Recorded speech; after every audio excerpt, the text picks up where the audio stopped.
Kwai, je m'appelle Xavier Watso et bienvenue à Watso Nouvelle, la nouvelle chronique de moi chez Espace Autochtone. Aujourd'hui, on va parler de Buffy Sainte-Marie.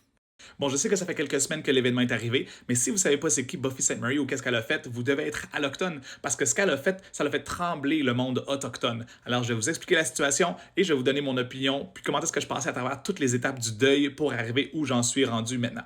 Fait que pour ceux qui savent pas c'est qui Buffy Sainte-Marie, c'est elle. Une icône de la musique autochtone, une militante pour les droits autochtones depuis des dizaines d'années. Elle a été musicienne, mais elle a été aussi sur des émissions telles que Sesame Street. Elle a gagné de nombreux trophées pour l'ensemble de son œuvre. C'était vraiment une héroïne pour moi et ma famille. Lorsqu'on est allé voir son spectacle, j'ai acheté son chandail et j'étais fier de le porter. Mais c'est ça le problème avec les idoles. Lorsqu'ils tombent de leur piédestal, ça ne fait qu'encore plus mal. Pour le contexte, Buffy Sainte-Marie a passé sa carrière à dire qu'elle était autochtone, qu'elle a été adoptée dans une famille blanche aux États-Unis, dans une famille italienne, qu'elle avait fait partie du 60 Scoop, donc la rafle des années 60, et puis qu'elle savait pas c'était qui sa réelle famille, à part qu'elle était autochtone. Puis dans sa vingtaine, après avoir assumé cette identité autochtone-là, elle s'est fait adopter par une famille cri de la nation Piapot.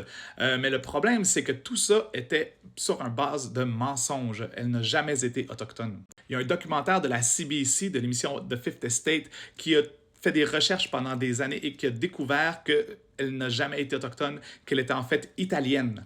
Non seulement Buffy Sainte-Marie ou Beverly Santa Maria de son vrai nom le savait dès le départ qu'elle n'a jamais été autochtone, mais lorsque des gens essayaient de la dénoncer, comme son frère par exemple, elle les a menacés de poursuites judiciaires. Fait que dans le fond, elle a menti sur toute la ligne. Fait que je vais vous parler un peu de mon processus pour réussir à faire du sens de toute cette histoire. Au début, quand j'ai entendu parler de cette histoire-là, je me suis dit, ça se peut pas, ça doit être une erreur. J'étais vraiment dans le déni. Tu sais, je voulais juste vraiment pas y croire parce qu'elle a tellement fait de choses importantes pour les communautés, pour les gens des Premières Nations. Elle a été un exemple de ce qu'on pouvait être.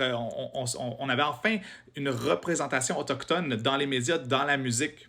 Ensuite, il y a eu la partie marchandage de mon processus de deuil où est-ce que j'étais comme, OK, ben, mettons que c'est vrai, je veux dire, elle a tellement fait de grandes choses qu'on peut pas y enlever ça. Tu sais, ça a été une militante qui a fait changer les choses. Sa musique, elle a résonné, tu sais, au travers toutes les nations autochtones sur l'île de la Tortue.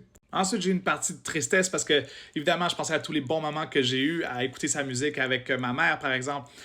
Mais ça s'est vite transformé en colère, une autre étape de mon deuil de l'histoire de Buffy Sainte-Marie. Parce que Buffy Sainte-Marie, elle a enlevé cette opportunité-là à quelqu'un de réellement autochtone. On a juste à penser en 2018, lorsqu'elle a gagné le trophée pour artiste autochtone de l'année, qui aurait pu être remis à Kelly Fraser. On a juste à regarder encore cette semaine, ou il y a quelques semaines, elle a été nominée pour un Emmy Awards, alors qu'elle n'est même pas autochtone. Fait que ça aurait pu réellement aller à une vraie personne autochtone. Puis maintenant, je suis dans l'acceptation. Tu sais, je suis encore triste qu'elle nous ait menti sur toute la ligne. Mais soyez indulgents envers les Autochtones autour de vous parce qu'ils sont peut-être encore dans le déni, dans la colère, dans le marchandage, dans la tristesse ou dans l'acceptation. Puis tous ces sentiments-là sont valides parce que c'est quelque chose qui nous a vraiment affectés. Et puis, je pense que quand même, au bout du compte, c'est important qu'elle ait été dénoncée parce qu'il faut laisser la place à de vrais Autochtones. Les faux Autochtones sont un réel problème et puis il faut en parler. Ça va peut-être être ma prochaine chronique. Peace!